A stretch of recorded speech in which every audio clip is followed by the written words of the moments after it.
हरि ओम। मैं वीरेंद्र गुप्ता बोल रहा हूँ। आज हम भगवद गीता के तीसरे अध्याय का 20वां श्लोक करेंगे। ये कर्म योग चल रहा है बराबर। कर्मण्यभि संसिद्धिम आस्थिता जनकादयः लोक संग्रहम एवापि संपश्यन कर्तुमर्हसि। भगवान कह रहे हैं कि तू आसक्ति को से रहित होकर, आसक्ति तू मत कर। तो और जनक जैसे लोग महापुरुष मोक्ष को प्राप्त हुए हैं आसक्ति से रहित कर्म करके। हमने अभी पहले बताया है कि आसक्ति है क्या, और आसक्ति का अभी आज फिर से उसको समझ लें, क्योंकि आसक्ति और कर्तव्य ये बहुत ही आवश्यक शब्द हैं और बहुत ही मुख्य शब्द हैं जो हमको आगे बढ़ाने में बहुत सहायता करेंगे।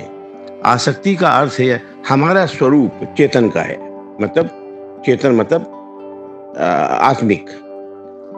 शरीर हमारा जड़ है, बगैर आत्मा यदि नहीं हो तो शरीर काम ही नहीं कर सकता, मुर्दा है। तो आसक्ति का अर्थ है कि जो अपने स्वरूप से जब हम जड़ पदार्थों को के प्रति हमारा आकर्षण, उनके प्रति खिंचाव, उनके प्रति हमारा लगाव जब ये होता है तो ये आसक्ति बोलते हैं इसे। तो आसक्ति हमको कहीं नहीं ले जाएगी।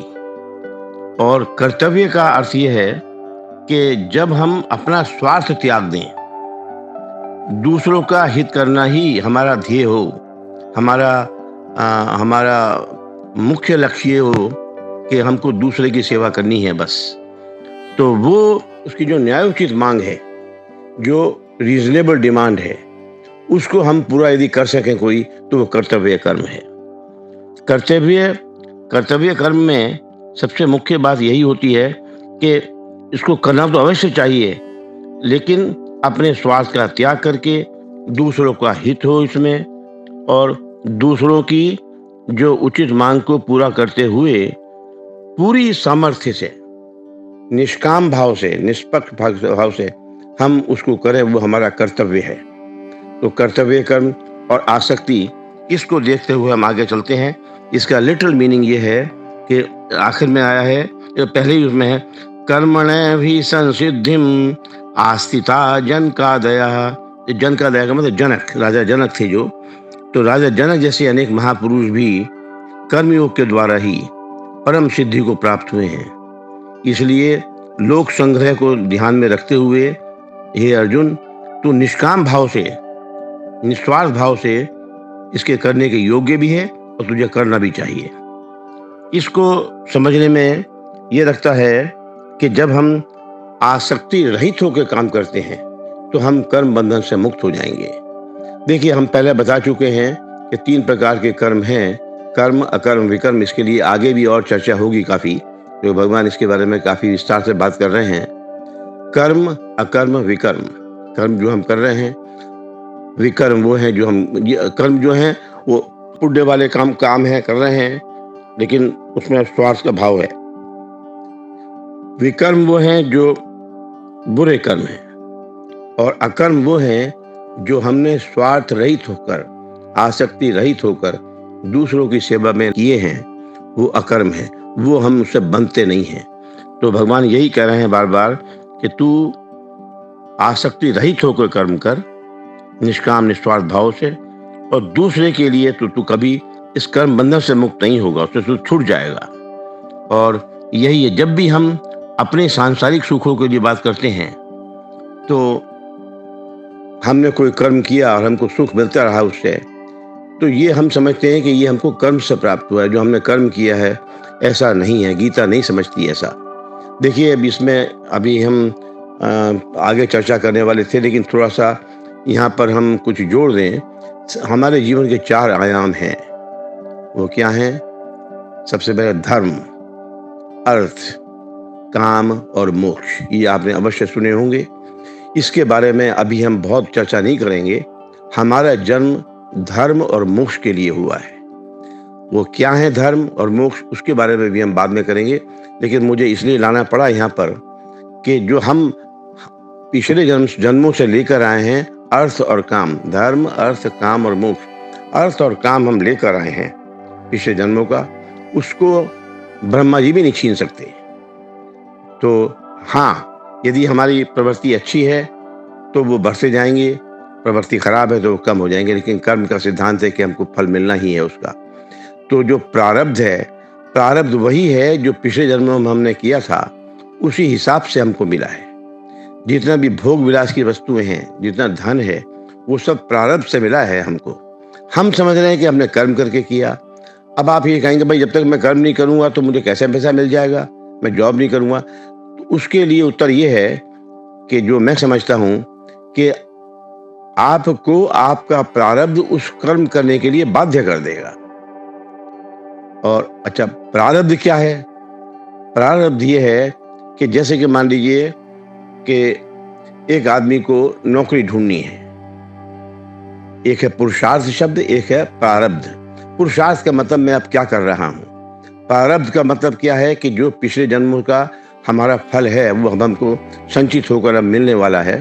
तो उसकी 2 मुख्य उदाहरण दे दूँ आपको जो आसानी से समझ आ जाएँगे। जैसे मान लीजिए कि किसी बच्चे ने पास किया, यूनिवर्सिटी पढ़ कर लिया और वो अब जॉब करना चाहता है। तो उसको अपने कंपनीज़ में जॉब के लिए, अपनी नौकरी पाने के लिए उसको एप्लीकेशन भेजनी पड़ेगी, रेज़्यूमे भेजनी पड़ेगी, अप्रोच करना पड़ेगा, देखना पड़ेगा। तो जॉब कब मिलेगी, उसका ये प्रयास, नौकरी पाने का प्रयास, ये पुरुषार्थ है, उसको करना चाहिए। नौकरी कब मिलेगी, कितने दिनों बाद मिलेगी, वो प्रारब्ध है। फिर तो प्रारब्ध से कौन सी नौकरी मिलेगी, कहाँ मिलेगी, ये प्रारब्ध है। फिर जब बच्चे ने जॉब शुरू कर दिया, ऑफिस जाना शुरू कर दिया, अब वहाँ पर क्या होता है कि तू कर्म कर रहा है, तू अच्छे कर्म कर रहा है कि बुरे कर्म कर रहा है, लगन से काम कर रहा है कि नहीं कर रहा, ये उसके हाथ में है, भगवान के अधीन नहीं है। तो उसमें पुरुषार्थ बराबर चलता रहेगा। नौकरी मिलना प्रारब्ध से मिलेगी, उसका जॉब के लिए ढूंढना, एप्लीकेशन में अप्लाई करना, भेजना उनको, वो सब उसका पुरुषार्थ है। अब एक स्टोर को ले लीजिए। स्टोर दुकानदार सुबह जाके दुकान खोलता है, ये उसका पुरुषार्थ है कि दुकान खोलना मेरा कर्तव्य है, मुझे खोलना चाहिए 9 बजे 10 बजे जितने भी। लेकिन कितने ग्राहक आज आएंगे, कितना कमाई होगी आज, वो प्रारब्ध है, उसको वो नहीं बदल सकता।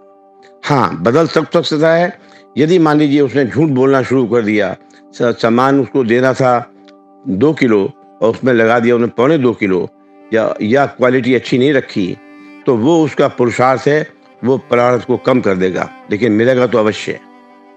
तो लेकिन जैसे नौकरी का था, नौकरी कब मिलेगी, वो प्रारब्ध है, अप्लाई करना उसका पुरुषार्थ है। और स्टोर को खोलना दुकानदार के लिए, वो उसका पुरुषार्थ है, अभी क्या कर रहा है, और कितने ग्राहक आएंगे, वो उसका प्रारब्ध है।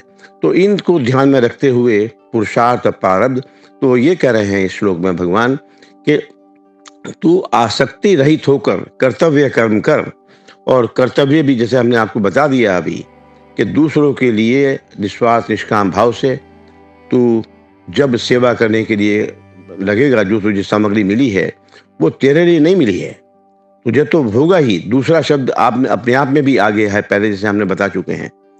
तो ऐसे ही क्या है, जब तू दूसरों की सेवा के लिए लगाएगा, आसक्ति होगी नहीं, कर्तव्य कर्म कर रहा है, तो कर्म बंधन से नहीं बंधेगा, और जब कर्म बंधन से नहीं बनेगा तो तुझे शांति मिलेगी। जब आसक्ति नहीं होगी, तो यदि आसक्ति होगी तो अशांति ही अशांति रहेगी, और आसक्ति नहीं होगी, आकर्षण नहीं होगा उसके लिए, तो शांति मिलनी अवश्यम भावी है, मिलना ही है। हरि ओम।